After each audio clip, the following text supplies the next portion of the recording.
C'est une signification essentielle parce que nous sommes justement alliés avec Bâle et Zurich pour participer à cette aventure, pour montrer une dimension urbaine de la Suisse, sans exclure les autres. On est aussi fiers de notre dimension alpine, tout ce qui est plutôt traditionnel. Mais il faut montrer que la Suisse a aussi des villes, des agglomérations innovantes, dynamiques, très riches culturellement. Et c'est un peu les trois grandes villes suisses avec Bâle et Zurich. Et donc c'est vraiment important de montrer cette dimension de la Suisse ensemble avec les autres.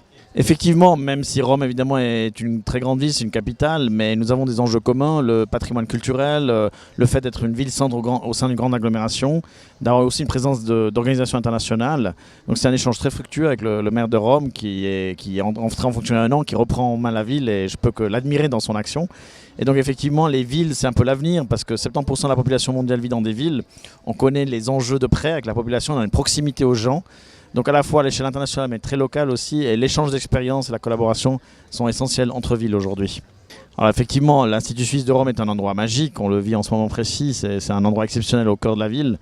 Et donc nous on est très heureux de pouvoir proposer à des artistes de Genève des bourses à l'étranger, une série de résidences à l'étranger, dont celle ici. Il se trouve qu'il y a 3 artistes genevoises en ce moment à Rome et je m'en réjouis. Je pense que c'est une expérience exceptionnelle pour elles. Elles ont su saisir leur chance et je pense que ça fait aussi rayonner, bien sûr, le très riche terreau artistique genevois. Donc je m'en réjouis beaucoup.